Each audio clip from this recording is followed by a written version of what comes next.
According to the Conference Board, a nonprofit research and business membership group, 53% of Americans are unhappy at work. Zack Ballinger is a motivational speaker and career consultant who has spent the last 15 years of his life helping people discover their preferred career direction through passion and purpose. Ballinger strongly believes that we can all be placed on a pathway to our career destiny. He joined me this week to unlock the tools of the trade in order to be happy at work. I'm Kevin McShann. Let's have this conversation.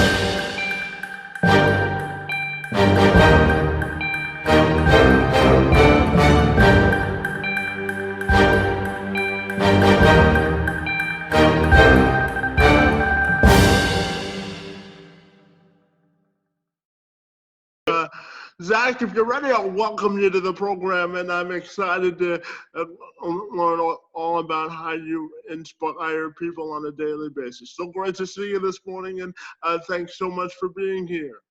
Thank you, Kevin. Excited to join you. So, Zach, after doing some research on you, I think we're sort of kindred spirits because during my free time, I do a little bit of motivational speaking myself. And one of the things I tell people is always to maximize their fullest potential. And you seem to tell people to find their passion and purpose. So could you tell me a little bit about the moniker you've created and why it's so important to you? Yeah, it started for me, through a TED Talk series that I gave in the Oracle Center in Redwood City, California, on finding your passion and your purpose. Kevin, I believe a lot of us out there, in fact, if you look at the research, 70% of people don't, sorry about that. 70% of people are stuck in a career that they don't like. And for me, that's really sad because there's no exit strategy. So when I talk about purpose and passion, I do believe in the career development field. And what that simply means is you find your strengths, your abilities, your own innate talents, your gifts. You take those and you form them into the marketplace, test them, and go find a career you love. And that my whole center around purpose and passion movement is around that career angle where you're actually doing a career you love. And if you're not, it's okay. But if you're stuck in something you don't like, that's fine. But you have to have a plan to get out. And so that's the reason why I go around and talk to people about finding their true passion and purpose in life. And what do you say to people that are stuck in a career that they may not necessarily like, but they need the financial security that the job offers them? Yeah, it's a great question because I deal with it every day. You have people that come up and say, well, Zach, I'm not going to quit my job to go start painting stumps out in the woods because I have to put food on the table for my family. Absolutely. You have to keep a job in order to provide financial means for your family. But what I'm trying to inspire people to do is take action now to change into a career that you love. So, for instance, the other day I talked to Amy. She was stuck in a clerical job that she didn't like. She was an administrative assistant. She had been doing it for 5 years, but she needed the money to support her family. So let's think of some ways how you can get to your next career without sinking your family's finances. So I said, well, what do you want to do? What do you want to be? And she said, I want to be a nurse. And I said, okay, so You've discovered your passion for that. You like being in the healthcare field. It's a lucrative career. So we just need to transition into doing that. So why don't we start out by taking a couple of courses at your college or your university? Let's find out how much nursing school costs. Let's go for an LPN degree first, where that only takes you 2 years. Let's get you a preceptorship where you actually talk to a nurse and see if you still like that career. So you may have to keep your job now for your finances, but what I'm trying to tell people, Kevin, is there's a light at the end of the tunnel, and it doesn't have to be a train. It can be something different. And I'm doing my research on you also. I discovered that you're quite the passionate and authentic connector with people. So I'm just wondering where your individual passion comes from. That's a great question. I think for me, where my passion come from, and it took me years to find it. And I talk about it in my new book coming up. I have a disability, and I'll talk about that in a minute, but I had a disability. It almost rendered me disabled, and I was in a career that I hated and I didn't like it, and I was doing it for the money. And at that time, I believed that I wasn't passionate about anything. I had no strengths. I talk to people all the time that are really defeated, and they're saying, well, Zack, I'm not good at anything. And I don't believe that. I believe that you are all meant for something more, and it's up to us to find that. So anyway, fast forward, it took me 10 years to find exactly what I was passionate about. And at the whole time, it had been behind the scenes, through career journals, through talking to people in my past, through talking to people at my company. I was good at platform speaking. And that was my passion in life, is platform speaking, getting up in front of a crowd. And I thought that was just everybody was able to do that. So I didn't really think it was a big deal. But then as I talked to more people, I noticed that that's where my passion is. It's teaching, it's presenting, it's helping people. And in those buckets, I took those strengths and formulated that into a career.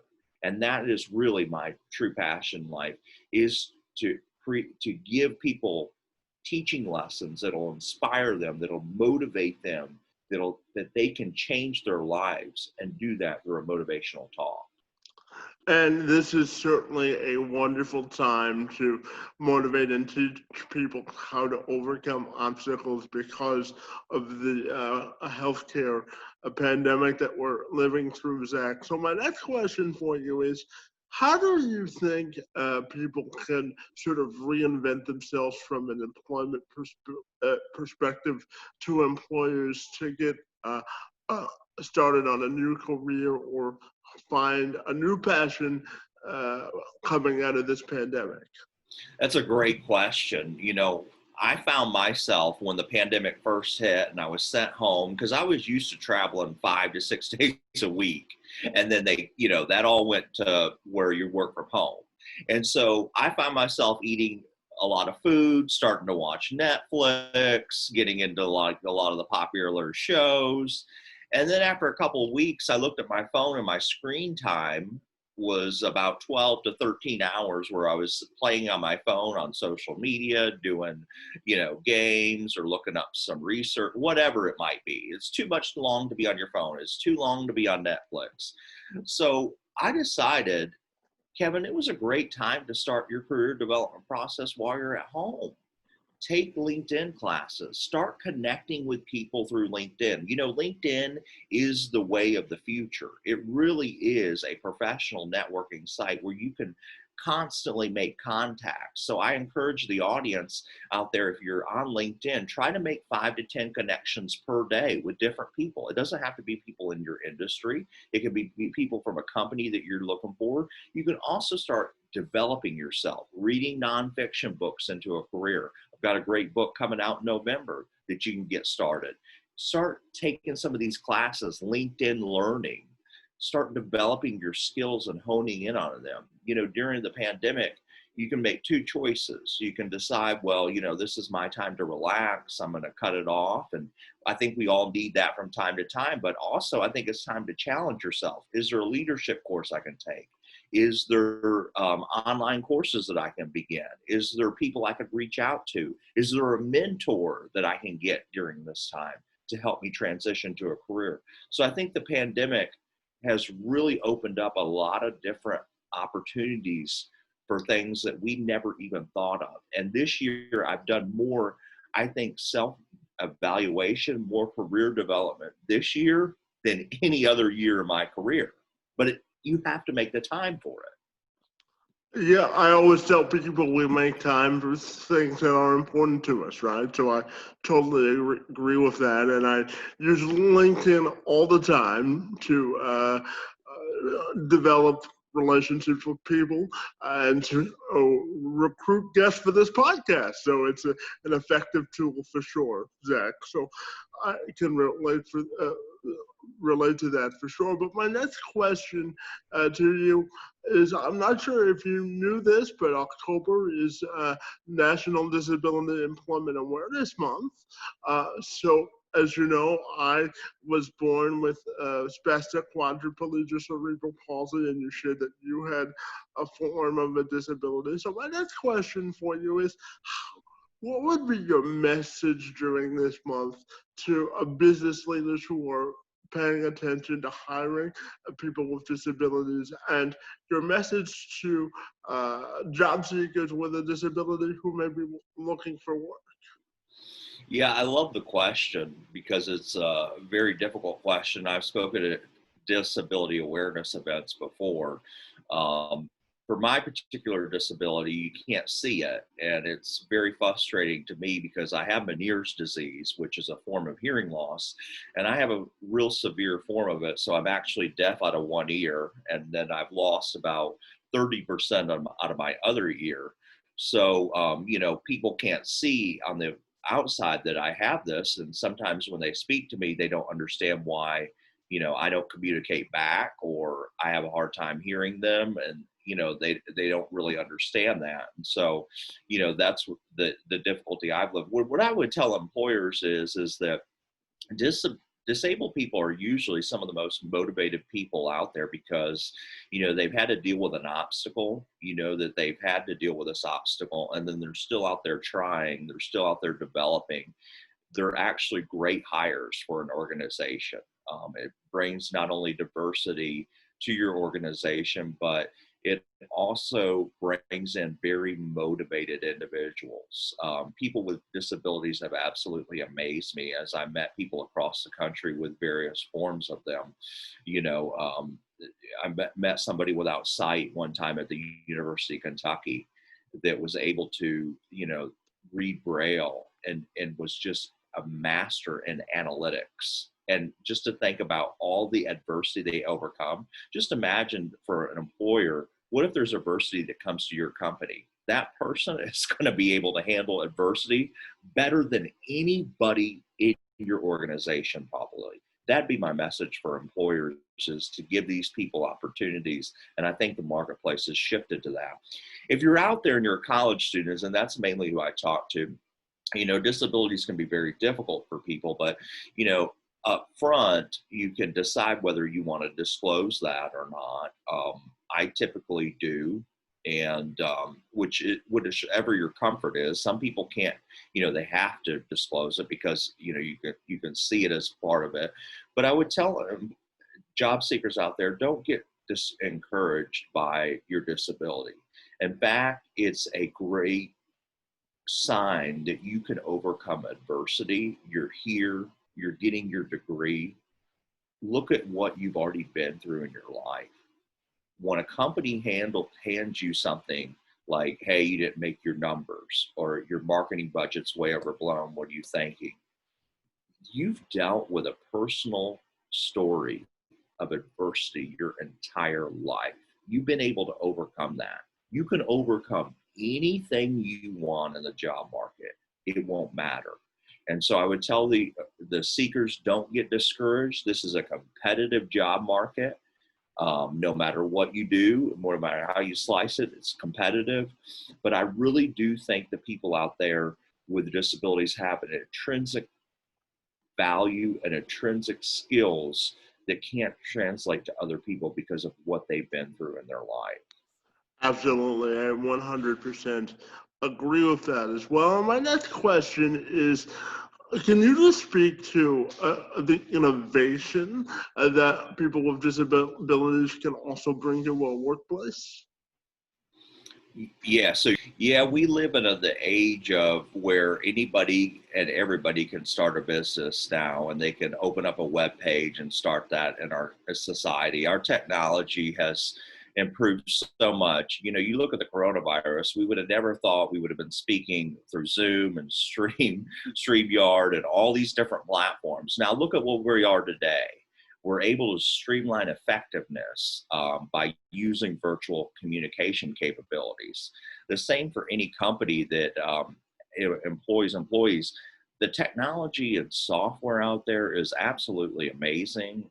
You would be shocked to learn at some of the things the companies are doing to streamline efficient processes as far as CRM, database. I'm not really good with all the software that it's out there, but I know for a fact, you know, our company has certainly made those changes to where we're in a digital format now, and you know, it's here to stay. So let's say, you know, when this pandemic leaves, a lot of people don't realize that this pandemic has shaped a lot of the way our communication will go forward.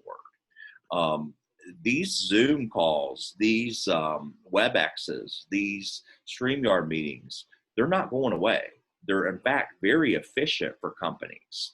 You think about it, you can do all your meetings pretty much on virtual communication. You can see people's body language. You can dress. You can even share your screen and show notes what you're doing. When you work in team environments, guess what? You can do that right through Microsoft Teams. There's so many different technology that's been able to help businesses. And I think without these technologies, a lot of the businesses wouldn't have been able to survive right now. So they've really changed the marketplace. And I think you're going to continue to see that. And Jack, I'm also curious to get your thoughts on if someone's been fired or had to leave a job that they didn't end particularly well. What would you say to that person as they try to reinvent themselves professionally? Yeah, I've been fired. So I've been able to bounce back from that. You know, I think oftentimes when we get fired or there's a layoff, or we often question if we're good enough, first of all. And there's that sense of grieving. I think it takes some emotional toll on a lot of folks, you know, no matter what happens, whether you were fired, and I call fired laid off. It's the same thing. You know, if you were downsized from a company, or if you were let go, or if you made a mistake. Everybody makes mistakes. Don't hold that against you. But what I would tell people out there is it's okay in the moment to feel bad because you start questioning things. But Kevin, what I would tell people out there, I've talked to a lot of successful people. I've talked to millionaires. I've talked to nurses who are passionate about their job. I've talked to innovators. I have my own show where I talk to people who love their job and their career. And I always ask this question to everybody. I say, during your career journey, we see your success now. Was there adversity or an obstacle or a time in your life that you said, you know what, maybe this isn't for me, maybe I need to give up? What was their adversity? And behind every success, I see adversity in people's background. And right now, may be fired, you may be laid off, but guess what? This doesn't define you. Your life's a book. You just closed a chapter, was all. It's time to write your next chapter. And it's time to get motivated. And this may be a blessing in disguise. Kevin, I've met a lot of people who've gotten fired. Honestly, I have, because they come up to me and they're devastated in that moment, which they should be. You know, it's a very, even if you get laid off, even if you quit your job, it's emotional. But what I've learned is a lot of times what happens is with people is they reinvent themselves to end up finding a career they actually like a lot more, they actually end up making more money. So don't get in that defeatist attitude where, okay, I got fired, now I have to take a less job. No, get in the attitude of you got fired. Now's your opportunity to reinvent yourself and find work you love. And Zach, you've had extensive career over the last 14 plus years. So I'm curious to know, with all the people you've met and impacted, what do you think has been your best career accomplishment personally to date? I would say hearing the stories of people, of students and professionals where I've changed their direction.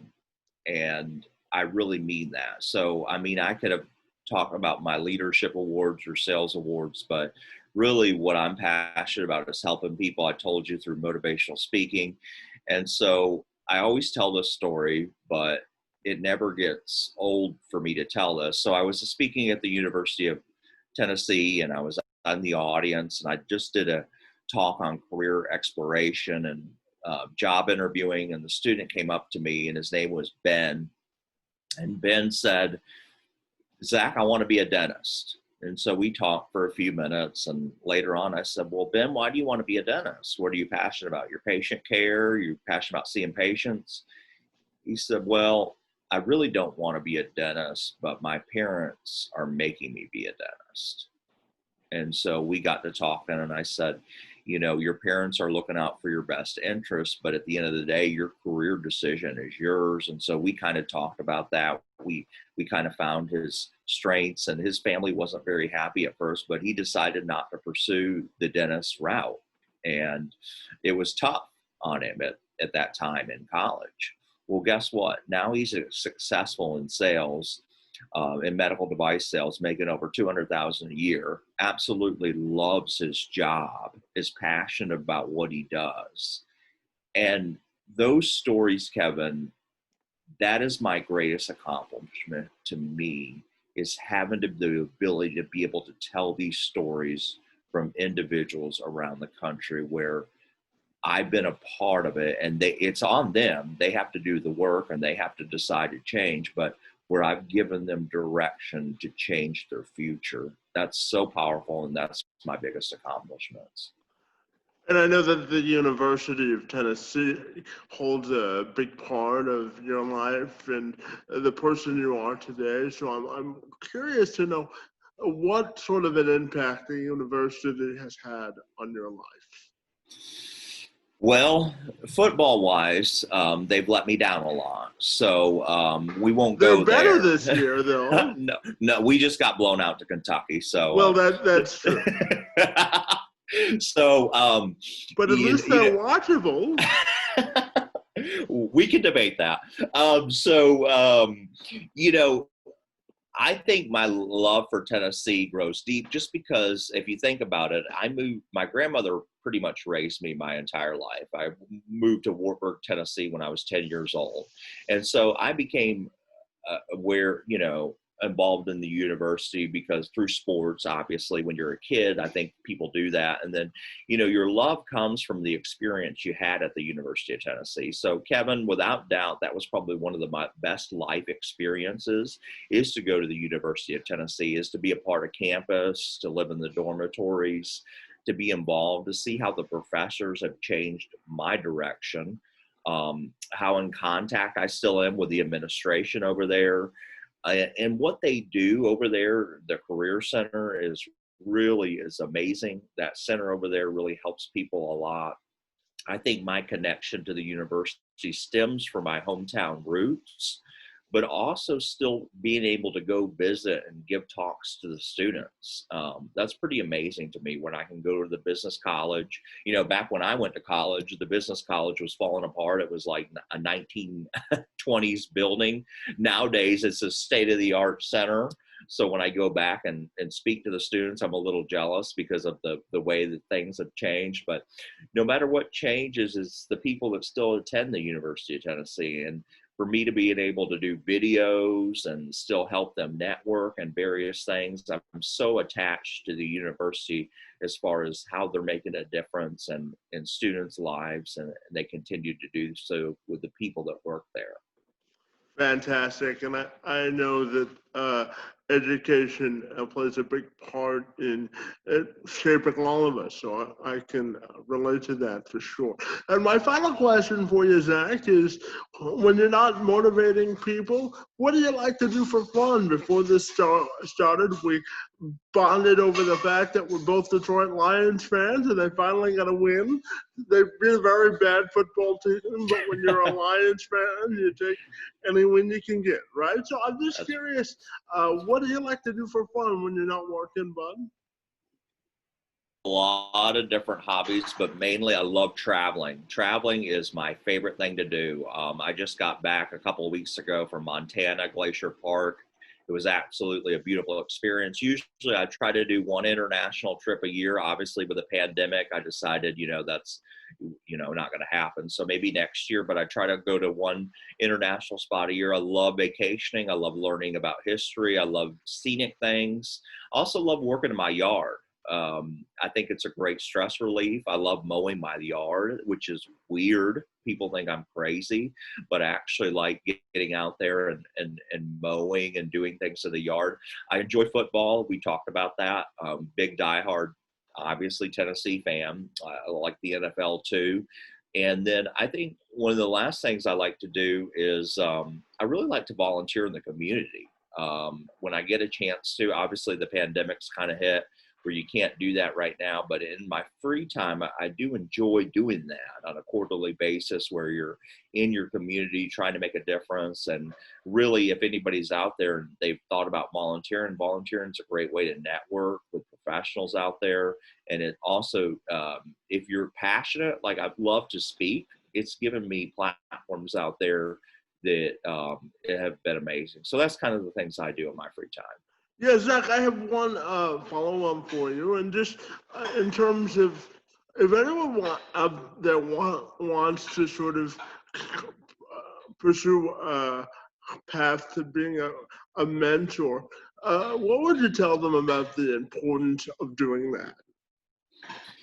It's a great question. I have the Zack Ballinger show, and oftentimes when I interview people, they talk about a mentor. And I didn't realize, I guess, how many people actually do. I have a mentor. I think it's so important because they have experiences that we don't know about and they've been there before. And if they're a mentor, they're usually, they're more knowledgeable than I am. And so I think when you talk to successful people out there, the mentors, you really need a mentor nowadays. And through, like we were talking about technology advancing, you can do it through this type platform. LinkedIn has mentors. I'm actually a part of the mentor program on LinkedIn. I help usually one person a week for free. So if you want to change your settings in LinkedIn and you can get a free mentor that way, there's score.com. There's no excuse out there. There's free mentors every day. Get a mentor at your job, your place of work, at your college. Your mentors might change over time, but a lot of times if you want to own a restaurant and that's one of your passions, you really need to have a restaurant person that has had experience owning these restaurants to be your mentor. And most mentors love doing it. I love doing it. I love helping people. So a very good question. I think everybody needs one. Zach, I had a fabulous time learning about all of the ways that you impact people. So I want to thank you for a few minutes and for joining me this morning to share a little bit about your personal and professional story. Great to see you this morning, and thanks so much for being here. Kevin, thank you for your time. It's truly great to be on your show, and it's been an honor for me. So thanks. Fantastic.